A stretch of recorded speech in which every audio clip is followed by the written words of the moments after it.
और ये छठे द्वार तक पहुंचने की क्रिया जब साधक प्राप्त कर लेता है तब अंतिम द्वार तक पहुंचता है, और वह अंतिम द्वार है सत्यम लोक, जो कि इस शरीर के अंदर सातवां द्वार है, सातवां लोक है, सातवां शरीर है। हम केवल ऊपरी शरीर को ही देख सकते हैं, आंख नाक कान हाथ पांव, मगर इसके नीचे दूसरा जो शरीर है वह भी उसी प्रकार का आंख नाक कान पांव से युक्त है, फिर तीसरा, फिर चौथा, फिर पांचवा, फिर छठा, और सातवां जो सत्यम है वह अपने आप में पूर्ण ब्रह्मानंद है, पूर्ण अखंडानंद है, अपने आप में पूर्ण चैतन्यता युक्त है, और जिसको ईशावास्य उपनिषद में कहा है कि पूर्णमदः पूर्णमिदं पूर्णात् पूर्णमुदच्यते, यह पूर्णत्व प्राप्त कर देने की क्रिया केवल इस सातवें लोक पर पहुंचने पर ही संभव है, जहां पर किसी प्रकार का विकार नहीं है, जहां पर असीम सिद्धियां उसे प्राप्त है, जहां पर वह जिस प्रकार से भी चाहे ब्रह्मांड में विचरण कर सकता है, जिस प्रकार से भी चाहे हलचल पैदा कर सकता है, जिस प्रकार से भी चाहे अपने शरीर के हजार हजार रूप धारण कर सकता है, अपने आप को छोटा रूप बना सकता है, उस छोटे रूप को वापस पूर्ण रूप में बदल सकता है, और प्रत्येक घटना को वह चाहे इस विश्व में घटित हो रही हो और विश्व से अलावा जितने लोक हैं उन लोकों में घटित हो रही हो, वहां जा सके, उन्हें देख सके, अनुभव कर सके, और उसमें हस्तक्षेप कर सके, उसको अनुभव कर सके। ऐसा योगी, ऐसा व्यक्ति अपने आप में पूर्ण आनंदमय योगी कहा जाता है, और यह सब कुछ इस जीवन में संभव है, और यह सब साधना के माध्यम से निश्चित है। और यदि ऐसा जीवन प्राप्त हो जाता है फिर जीवन में और किसी प्रकार की न्यूनता रहती ही नहीं, क्योंकि उसको तो हजार हजार सिद्धियां प्राप्त होती हैं। वह चाहे करोड़ों रुपए, स्वर्ण, धन, वैभव, यश, सम्मान प्राप्त कर सकता है, और वह कर सकता है आनंद की अनुभूतियां। वह विज्ञान में पूर्णता प्राप्त कर सकता है तो ज्ञान में भी पूर्णता प्राप्त कर सकता है। ज्ञान और विज्ञान दोनों उसके सामने हाथ बांधे हुए खड़े रहते हैं। वह केवल विज्ञान के माध्यम से ही नहीं, वह स्वयं विज्ञान में बन जाता है, और ज्ञान के माध्यम से नहीं, वह स्वयं ज्ञानवान बन जाता है। इसलिए उसको ज्ञान मंत्र कहा जाता है, इसलिए उसको विज्ञान मंत्र कहा जाता है, इसलिए विज्ञान और ज्ञान का पूर्ण चैतन्य स्वरूप कहा जाता है। जहां विज्ञान और ज्ञान पूर्ण रूप से एक दूसरे में समावेश हो जाते हैं, वह अखंड आनंद है, वह सत्य लोक है, वह सत्य द्वार है। मगर यह सब क्रिया अत्यंत जटिल, अत्यंत पेचीदी और अत्यंत श्रम साध्य है, क्योंकि यह यात्रा का स्थान नहीं है। यह तो अपने आप में बाहरी देह को भुला करके दूसरे देह में पहुंचने की क्रिया है, फिर दूसरे देह को भी निर्जीव करके तीसरे देह में पहुंचने की क्रिया है। यह साधक अपने आप में नहीं पहुंच सकता। इसके लिए यह जरूरी है कि उसके पास सक्षम और समर्थ गुरु हो। उसके लिए जरूरी है कि वह उस गुरु को पहचानता हो। इसके लिए जरूरी है कि उस हिस्से में पूर्ण आत्मसमर्पण हो, और इसके लिए इससे भी ज्यादा जरूरी है कि वह अपने आप को पूर्ण रूप से मिटा दे, अपने हस्ती को गुरु में लीन कर दे, उसका अस्तित्व नहीं रहे, अपने आप में चिंतन विचार कुछ नहीं रहे, वह अपने आप में गुरुमय बन जाए। और जब गुरुमय बन जाए तो गुरु स्वयं उसके साथ एक देह से दूसरे देह, दूसरे देह से तीसरे देह, और इस प्रकार से सातवें देह तक उसको पहुंचा देता है और वापस देह में ले आता है। यह साधना की एक क्रिया है। यह गायत्री मंत्र का मूल स्वरूप है। गायत्री मंत्र केवल रटने की क्रिया नहीं है, गायत्री मंत्र को उच्चारण करने की क्रिया नहीं है। गायत्री को इसलिए मंत्रों में श्रेष्ठ मंत्र नहीं कहा गया कि उस मंत्र में कोई खासियत है, उस मंत्र में ऐसी कोई विशेषता नहीं है। उस मंत्र का 5 करोड़ मंत्र जाप करने से भी कुछ लाभ नहीं हो सकता, जपने से कुछ नहीं हो सकता, रचने से कुछ नहीं हो सकता, उच्चारण करने से कुछ नहीं हो सकता। उसका जो मूल अर्थ है उसको समझने से सब कुछ हो सकता है। और उसका मूल अर्थ यह है कि हम किस प्रकार से अंदर जाए, ये रास्ता बताया है। उसमें तत्सवितुर्वरेण्यं भर्गो देवस्य धीमहि धियो यो न प्रचोदयात् का मूल अर्थ और मूल चिंतन यह है कि यदि उसके बीच में बताया गया है कि शरीर के 7 द्वार हैं, और पहला द्वार, पहला देह अगर हमारा मानव शरीर है, और 7वां देह पूर्ण आनंद की अनुभूति है, पूर्ण अखंडानंद है, पूर्णानंद है, अपने आप में पूर्णमदः पूर्णमिदं है, तो इस देह से 7वें देह तक कैसे पहुंचे, ये कैसे पहुंचने की क्रिया तत्सवितुर्वरेण्यं भर्गो देवस्य धीमहि धियो यो न प्रचोदयात् में समझाई गई है। ये तो खैर आगे का विषय है, मगर इसको समझने के लिए भी गुरु की जरूरत है। वह गुरु जो खुद 7वें द्वार तक पहुंच चुका हो, वह गुरु जो अपने आप में पूर्ण सक्षम हो, वह गुरु जो प्रत्येक ब्रह्मांड के किसी लोक में पहुंचने की क्षमता रखता हो और दूसरों को भी ले जाने की क्रिया जानता हो, दूसरों को समझाने की क्रिया जानता हो। ऐसा गुरु यदि जीवन मिल जाता है तो इससे बड़ा जीवन का सौभाग्य कुछ नहीं हो सकता। यह हमारा दुर्भाग्य हो सकता है कि ऐसा गुरु प्राप्त होने पर भी हम उसे नहीं पहचान सकें, ये हमारे जीवन की विडंबना हो सकती है कि ऐसा गुरु पास में खड़ा है और हम अपने ही माया मोह में और क्रियाकलाप में लिप्त रह सके। ऐसे हमारे जीवन का दुर्भाग्य हो सकता है कि ऐसा गुरु हमें सहज सुलभ हो जाए और हम उसको समझ ही नहीं सके, उसके आभा मंडल को पहचान नहीं सके, उसके जीवन के मर्म को समझ नहीं सके और हम अपने आप को पूर्ण आत्मोत्सर्ग नहीं कर सके, समर्पण नहीं कर सके। और समर्पण नहीं कर सकते तो हम गुरु को भी प्राप्त नहीं कर सकते। गुरु पैसों से नहीं खरीदे जा सकते, गुरु सेवा से भी नहीं खरीदे जा सकते। गुरु तो अपने आप में न्योछावर कर देने की क्रिया से खरीदे जा सकते हैं, प्राप्त किए जा सकते हैं। यदि आप अपने अस्तित्व को मिटा देते हैं तो गुरु आपकी जगह अपने आप खड़ा हो जाता है। और जब गुरु खड़ा हो जाता है तो आप एक अत्यंत लघु रूप बनकर के उसके साथ इस देह से दूसरे, तीसरे, चौथे और सातवें देह तक पहुंच सकते हैं। और जहां सातवें देह पे पहुंच जाते हैं तब यह विज्ञान अपने आप में बहुत छोटा सा आपके सामने खड़ा हो जाता है। फिर आपको एक स्थान से दूसरे स्थान पर जाने के लिए वायुयान की जरूरत नहीं होती। फिर आपको एक जगह से दूसरी जगह बात करने के लिए किसी टेलीफोन या दूरसंचार की जरूरत नहीं पड़ती। तब आपको विज्ञान के किसी प्रकार के माध्यम की आवश्यकता, अनिवार्यता नहीं होती। फिर तो आप स्वयं सक्षम हैं, समर्थ हैं, फिर तो आप पूर्ण योग्य हैं, फिर तो आप कुछ भी और किसी प्रकार से करने में समर्थ है। ये कुछ भी और किसी प्रकार से करने की क्रिया को अपने आप में पूर्ण चैतन्यता कहा जाता है, इसको पूर्णता कहा जाता है, उसको पूर्णमिदम कहा गया है। परंतु इससे भी ज्यादा महत्वपूर्ण क्रिया यह है कि यह सारा ज्ञान हम गर्भ में बालक को दे सकते हैं। यह अत्यंत आवश्यक है, यह अत्यंत अनुकूल है। जो ज्ञान हम बाहरी मनुष्य को पैदा होने के बाद, सक्षम होने के बाद, सयाना होने के बाद, समझदार होने के बाद जो ज्ञान हम 25 साल में दे सकते हैं, वह केवल हम 5 महीने में उसको ज्ञान दे सकते हैं। 25 साल को 5 महीनों में परिवर्तित कर देने की क्रिया, या 25 साल में जो ज्ञान दिया जाता है वह केवल 5 दिन में दे सके, यह केवल गर्भ के माध्यम से ही संभव है। क्योंकि गर्भ में केवल बालक नहीं रहता है, गर्भ में तो अपने आप में ब्रह्मांड का एक सक्षम व्यक्तित्व रहता है, ब्रह्मांड का एक जीव रहता है।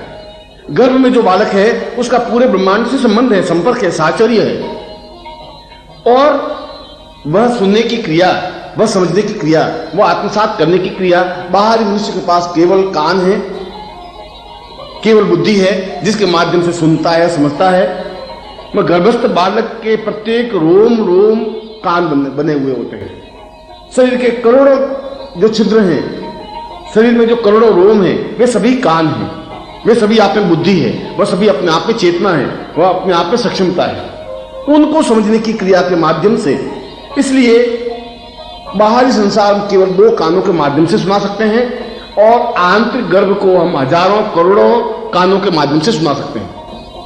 बाहरी शरीर को केवल एक बुद्धि के माध्यम से समझा सकते हैं और अंदर के गर्भ के बालक को करोड़ों बुद्धि चेतना के माध्यम से समझा सकते हैं, क्योंकि वह व्यक्ति ज्यादा बुद्धिमान, ज्यादा सक्षम, ज्यादा समर्थ है। इसलिए समर्थ है कि बाहरी व्यक्तित्व या बाहरी व्यक्ति और पैदा हुआ बालक, पैदा होने के बाद बालक केवल मृत्यु लोक का एक सामान्य प्राणी बनकर के रह जाता है। उसका घेरा, उसके सोचने की शक्ति, उसकी आबद्ध होने की क्रिया एक छोटे से घेरे में आबद्ध बनकर के रह जाती है। वह ज्यादा नहीं सोच सकता, वह ज्यादा समझ भी नहीं सकता। इसलिए जब बालक गर्भ में होता है तो अत्यंत मुस्कुराता हुआ, खिलखिलाता हुआ बालक होता है। उसके चेहरे पर एक विशेष आभा मंडल होता है। यदि हम गर्भ में स्थित बालक के चित्र को खींचें, कैमरे के माध्यम से बालक के चित्र के बिंब को लें, तो हमें देखेंगे कि वह अपने आप में पूर्ण चैतन्य बालक है। ऐसा लगेगा कि उसके सिर के चारों ओर आभा मंडल है। ऐसा प्रतीत होगा कि उसके चेहरे पर एक अत्यंत सम्मोहक मुस्कुराहट है, क्योंकि वह ग्रहण करने की सामर्थ्य और शक्ति रखता है। इसलिए कि वह ब्रह्मांड का एक भाग है, इसलिए कि ब्रह्मांड के परिपार्श्व का एक बिंदु है, हेतु है, एक चिंतन है। मत ज्यों ही वह उस ब्रह्मांड से कटता है, क्योंकि मां का गर्भ अपने आप में पूर्ण ब्रह्मांड है और मां का गर्भ संसार का सबसे ज्यादा सुकोमल और सक्षम और सुरक्षित स्थान है। मैं मोटे तौर से अगर उदाहरण दूं तो जितना सुख और आराम हमारे ड्राइंग रूम में बैठने पर मिलता है, जितनी लचीली गद्दियां होती हैं, जितना लचीला सोफा होता है, जितने आरामदायक पर्दे होते हैं, जितना अच्छा कालीन बिछा होता है, उससे ज्यादा नर्म और गुदगुदी गद्दियां, सोफा और उससे ज्यादा सुकोमल गलीचा मां के गर्भ में होता है। उससे ज्यादा आराम उसे वहां मिलता है। जो बाहरी सुरक्षा में है उससे ज्यादा सुरक्षा उसे मां के गर्भ में मिलती है। इसके दो कारण हैं। एक तो वह स्थान अपने आप में पूर्ण सुरक्षित है। दूसरा, मां के गर्भ की यह विशेषता है कि वह बालक उस समय तक, जब तक मृत्यु लोक में जन्म नहीं ले लेता, तब तक पूरे ब्रह्मांड से जुड़ा हुआ होता है, क्योंकि ब्रह्मांड के किसी कोने से वो आया हुआ होता है। हो सकता है वह देवलोक से आया हुआ बालक हो सकता है पितृलोक से आया हुआ बालक हो सकता है किसी और लोक से आया हुआ बालक हो। जिस लोक से भी बालक आया हुआ है उस लोक से उसका सीधा संपर्क साचर्य रहता है। और यह संपर्क रह देने की क्रिया इसलिए होती है कि उसका सारा शरीर ब्रह्मांडमय बनता है। उसका सारा शरीर ब्रह्मांडमय होता है। वह केवल दो कानों से ही नहीं सुन पाता, वह केवल दो नेत्रों से ही नहीं देख पाता। उसके सारे शरीर के हजारों हजारों चित्र, करोड़ों छिद्र अपने आप में कान होते हैं, और प्रत्येक छिद्र अपने आप में एक बुद्धि का परिपार्श्व होता है। इसलिए वह ज्यादा समर्थ है समझने में, ज्यादा समर्थ है ग्रहण करने में, ज्यादा समर्थ है अपने आप में पूर्णता प्राप्त करने में। और इसीलिए मैंने कहा है कि बाहरी जीवन में हम जो ज्ञान, जो चेतना और यह शरीर के सातों द्वारों तक पहुंचने की जो क्रिया 20 साल में जाकर समझा पाते हैं, वह गर्भ में केवल 5 दिन में ही समझा सकते हैं। और व्यक्ति उन 5 दिनों में उतना ज्ञान, उतनी चेतना प्राप्त कर लेता है जो हम उसको बाहरी जीवन में नहीं समझा सकते, क्योंकि जन्म लेने के बाद उसका घेरा अत्यंत संकीर्ण बन जाता है। जो बालक मुस्कुराते हुए गर्भ में रहता है, बाहर आते ही जब एक संकीर्ण घेरे को देखता है तो रोने लग जाता है, बस रूपात करने लग जाता है, वह चिल्लाने लग जाता है, चीखने लग जाता है। मुस्कुराता नहीं है, हंसता नहीं है। इसलिए हंसता नहीं है कि वह उस ब्रह्मांड से कट करके छोटे से घेरे में आके खड़ा हो गया है। हजारों करोड़ों देवताओं, पितरों और लोगों से संबंध होने के बाद जब वो कट करके केवल 4, 6, 10 लोगों से संबंध जोड़ पाता है, कोई चाचा बनता है, कोई पिता बनता है, कोई माँ बनता है, कोई भाई बनता है, कोई बहन बनती है, तो केवल 10-12 परिवार या 10-12 लोगों के संपर्क में या उतने ही छोटे से घेरे में आने के बाद वह अत्यंत दुखी अनुभव करता है, अपने आप को अत्यंत संतप्त अनुभव करता है, और इसीलिए रोने की क्रिया प्रारंभ हो जाती है। यह रोना उसके जीवन की व्यवस्था है, उसके जीवन की मजबूरी है। यह रोना इस बात का द्योतक है कि उसको बाहर आने पर आराम, आनंद अनुभव नहीं हुआ। यह रोना इस बात की भी परिचायक है कि बाहर आने के बाद में उसके अनुकूलता प्राप्त नहीं हुई, उसको अच्छा नहीं लगा। वह अपने आप में अत्यंत एक संकीर्ण घेरे में आबद्ध अपने आप को अनुभव करता है, और इसीलिए उसका मस्तिष्क एक छोटे से घेरे में आबद्ध हो जाता है। उसके कान एक छोटी सी बात को सुनने के लिए ही आबद्ध हो जाते हैं। वह बहुत सीमित आवाज ही सुन पाता है, वह सीमित दृष्टि तक ही देख पाता है, और सीमित स्थान तक, सीमित चिंतन तक सोच पाता है। यह सोचने की क्रिया, यह देखने की क्रिया, यह सुनने की क्रिया उसके जीवन की न्यूनतम स्थिति बन जाती है, और ये न्यूनतम स्थिति मनुष्य की स्थिति बनी होती है। क्योंकि ब्रह्मांड में केवल मृत्युलोक में केवल छोटा सा देश, छोटे से देश में छोटा सा प्रांत, छोटे से प्रांत में छोटा सा शहर, छोटे शहर में एक छोटे से स्थान पर वह आबद्ध बनकर के रह जाता है। इसलिए मानव अपने आप में अपूर्ण, अज्ञानी और अधूरा कहा गया है। इसलिए गर्भस्थ बालक को पूर्ण चैतन्यमय कहा गया है, और वह पूर्ण बालक, वह चैतन्यता उसके जीवन की परिपार्श्वता होती है, उसके जीवन की पूर्णता होती है, उसके जीवन की श्रेष्ठता होती है। इसीलिए जीवन का आवश्यक तत्व, जीवन का आवश्यक मर्म और जीवन का आवश्यक बिंदु यह है कि क्या हम इंतजार करें कि बालक जन्म ले, उसको ज्ञान दे? क्या हम इसके लिए चिंतन करें कि बालक जन्म ले, सयाना बने, तब उसको अ आ ई सिखाएं? क्या यह जरूरी है कि उसको बाहर आने के बाद ही उसको धर्म और चिंतन और ज्ञान और विज्ञान के बारे में कुछ शिक्षा दे? मनुष्य के पास में इसके अलावा कोई रास्ता नहीं बचा हुआ है, क्योंकि एक संकीर्ण मस्तिष्क को इससे ज्यादा ज्ञान, इससे ज्यादा चेतना दी ही नहीं जा सकती, क्योंकि उसका मस्तिष्क कुंद हो जाता है, क्योंकि उसकी चेतना अपने आप में बहुत न्यून बन जाती है। इसलिए जब वह 5-7 साल का होता है तब उसको एक अक्षर ज्ञान देने की क्रिया प्रारंभ होती है, और जब वह 25-30 साल का हो पाता है तब उसे थोड़ी चेतना मिलती है, थोड़ा समझने की क्रिया मिलती है, तब अपने आप में जीवन को आगे बढ़ाने की क्रिया प्राप्त होती है। मगर तब तक वह इतना अधिक सामाजिक परिवेश में उलझ जाता है, इतना अधिक दूसरे चिंतनों में उलझ जाता है कि वह समझना चाहते हुए भी नहीं समझ पाता है। इसलिए मनुष्य को हम उस सक्षमता के साथ ज्ञान और चेतना नहीं दे सकते, उस मनुष्य को हम पूर्णता नहीं दे सकते। इसके पीछे दो बाधाएं हैं। एक बाधा तो यह है कि मनुष्य सैकड़ों सैकड़ों समस्याओं से अपने आप को घेर लेता है। परिवार की समस्या, शरीर की समस्या, रोगों से बचाव की समस्या, पत्नी पुत्र बंधु बांधव इन लोगों की सुरक्षा की समस्या, अपने आप को बचाने की समस्या, अपने जीविकोपार्जन की समस्या, और इन समस्याओं में घिर करके बहुत कम समय अपने आप के बारे में दे पाता है। और दूसरी बाधा या अड़चन उसके जीवन में यह आती है कि उसका जीवन अत्यंत संकीर्ण और उसका मस्तिष्क अत्यंत सूक्ष्म बन जाता है, इसलिए ज्यादा सोच नहीं पाता। उसका परिवेश, उसका वातावरण अपने आप में एक छोटे से घेरे में आबद्ध हो जाता है, और यह छोटे से घेरे में आबद्ध हो जाने की क्रिया से वह अपने आप में एक कटा हुआ सा अनुभव करता है। इसलिए उसको जीवन में वह ज्ञान, वह पूर्णता, वह चेतना, वह सक्षमता, वह श्रेष्ठता नहीं मिल पाती, और इसीलिए उसको गुरु की आवश्यकता होती है। और जब गुरु नहीं मिल पाता है तब भी उसका जीवन अधूरा, अपूर्ण रह जाता है, और जन्म लेने के बाद मृत्यु तक पहुंच जाता है। After crossing the sixth door, one reaches the seventh door called the Satyam Lok. This is the seventh body or seventh stage of spiritualism. With our material visions, we can see only the outer physical body with its ears, nose, eyes, hands and legs.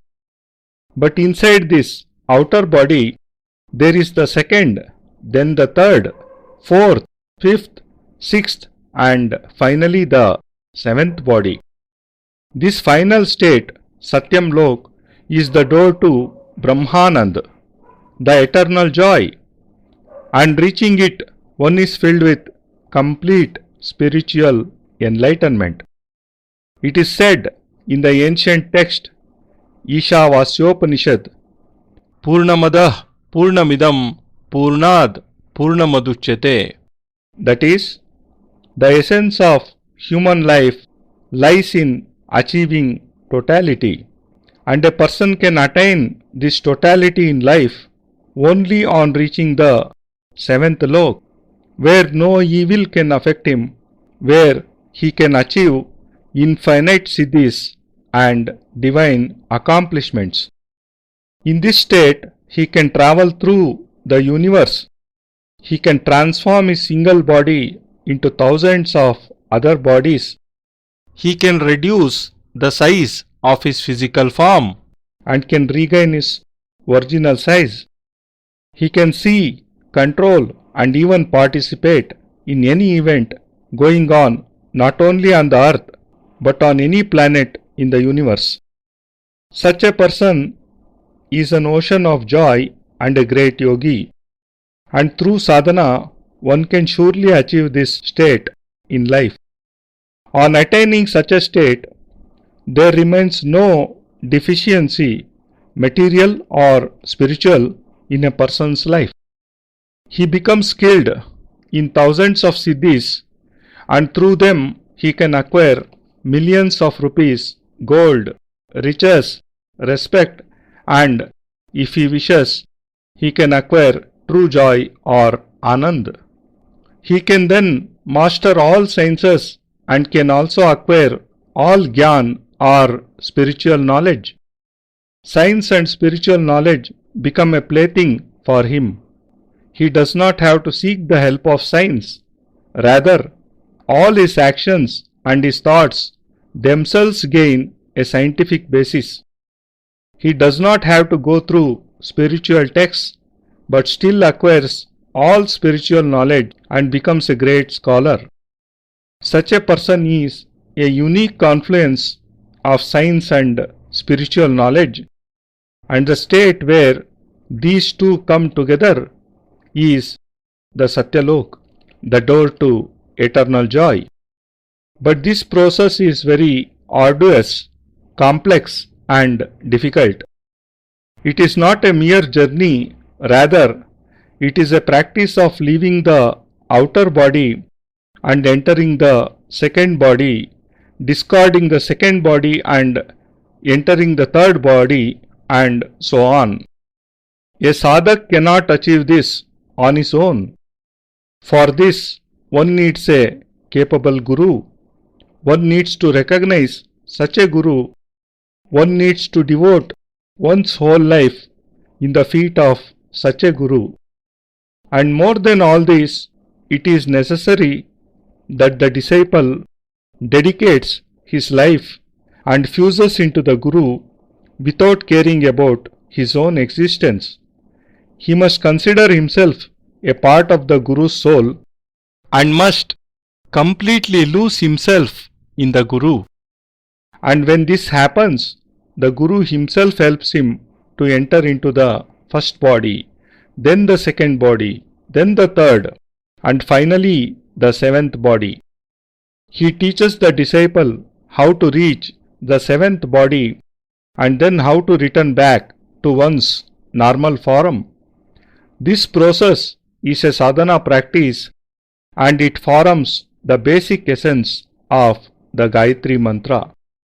Gayatri Mantra is not a mantra to be just chanted or spoken out. It has been called the best mantra not because it has some special words or some special significance.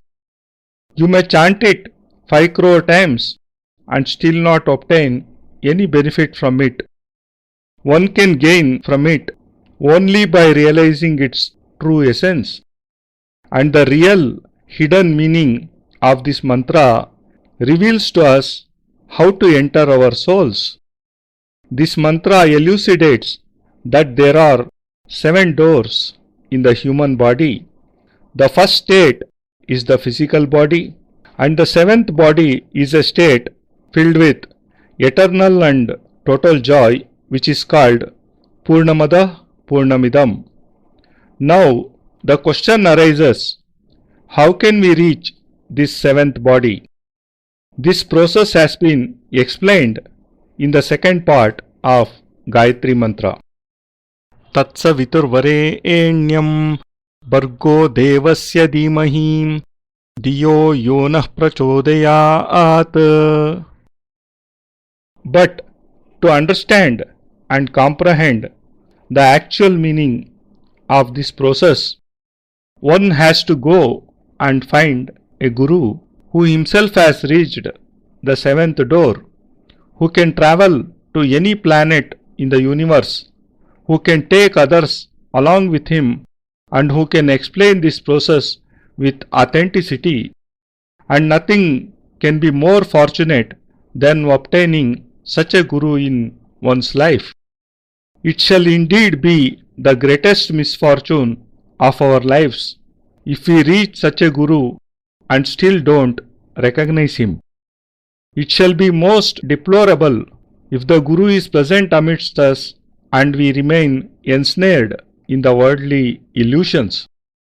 It shall be the worst stroke of luck if such a guru is available and we still don't realize his true form and devote our lives in his feet. And if we cannot devote ourselves, we cannot obtain such a guru. A real guru cannot be bought with wealth or by offering services to him. He can be won only by total sacrifice and full dedication. And when you sacrifice everything in the feet of a guru, he fuses with your soul, and then you can enter your inner bodies along with him. Thus, crossing the 6 bodies, when you reach the 7th body, then science seems useless. Then you can travel to any place without an aircraft. You can talk to anyone, anywhere, without a telephone. In such a state, you become so capable that you don't have to seek the assistance of science. Then nothing remains impossible for you, and you become spiritually enlightened, thus attaining the totality in life. Among all the divine practices, the most important is the practice through which this spiritual knowledge can be transferred into a child still in the womb. This practice is indeed very amazing for through it we can transfer the knowledge which a person normally attains in 25 years into a child in just 5 months. Concentrating the knowledge acquired in a time span of 20 years in just 5 months or that of 25 years in just 5 days is possible through this practice. The child in a womb is a part of the universe outside, and it has a live link with the entire universe. A person in the outer world has 2 ears and a brain with the help of which he listens and understands. But a child in the womb is capable of receiving knowledge from each pore of its body. The millions of pores in the human body are capable of imbibing spiritual enlightenment, and these pores are in an activated state in the fetus. Thus, a person in this world can hear only with his 2 ears, while a fetus can receive the same words through these millions of pores. A worldly body can grasp anything with just a single brain, while in the fetus, each cell is capable of comprehending and imbibing the knowledge into itself. In fact, a fetus is far more intelligent because on taking birth, the perceptive senses of a human being become limited to a small circle. Thus, a human cannot think and understand as deeply. When a child is still in the womb, it has a divine aura surrounding its face. If you take a picture of a child in a womb, you shall see that it seems to have a celestial radiance around it. It seems fully enlivened and capable of receiving any knowledge because it is a part of the universe. The moment a child comes out of the womb, it gets severed from the universe and loses all its unique capabilities. The mother's womb is a universe in itself, and it is the most enlivened, comfortable and safe place in the whole world. Your drawing room must be very comfortable with soft, cushioned sofas and a happy atmosphere. The womb of a mother is even more soft and comfortable. There are 2 reasons for this. Firstly, the womb is very safe for the child. Secondly, till the child is born, it remains in direct contact with the universe. Its soul must have come from some part of the universe, say the Devalok, Pitrulok, or some other place. Hence, when in a womb, it remains in direct contact with that place from where it has come.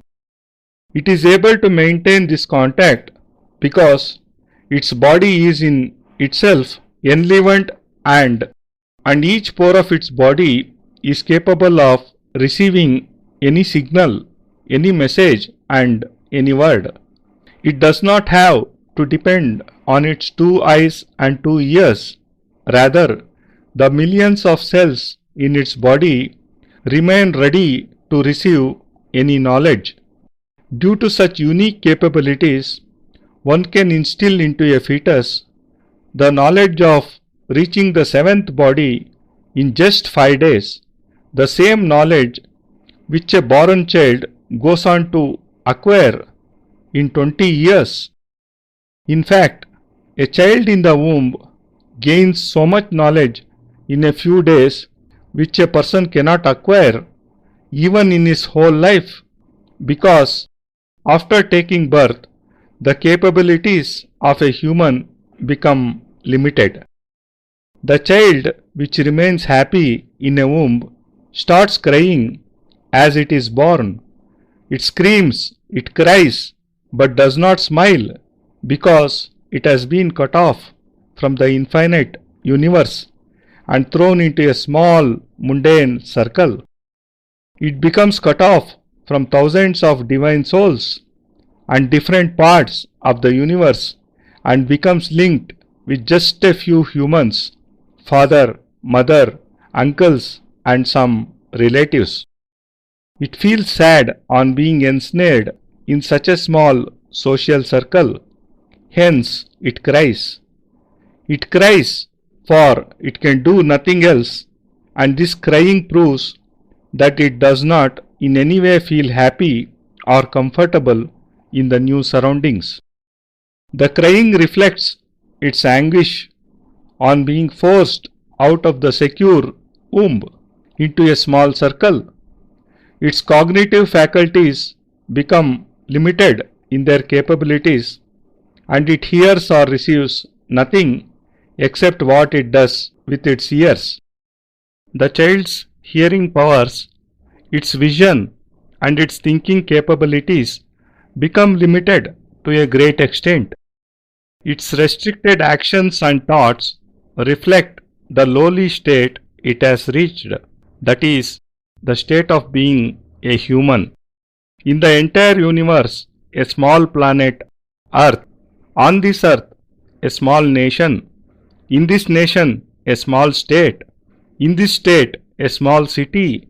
And in this city, a small house. This is where he becomes imprisoned for life.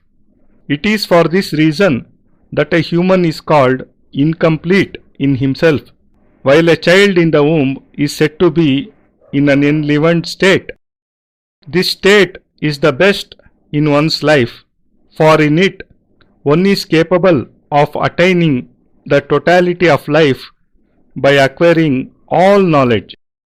When this is the truth, that a child in the womb is best capable of imbibing all knowledge with totality, then should we wait for the child to be born and then teach it? Should we wait for him to grow up before educating him? Should we impart him with a knowledge of dharma and science only after his birth? The fact is that we do not have any other alternative. After birth, the cognitive faculties become delimited and a human loses all spiritual awareness. This is why a child learns only a few alphabets till the age of 5 years, and a person starts to understand life a bit only by the age of 25 years. He starts to realize what life actually is and begins to comprehend the path of progressing in life. But by then he becomes so much enmeshed in the social snares and in material thoughts that he finds himself unable to escape.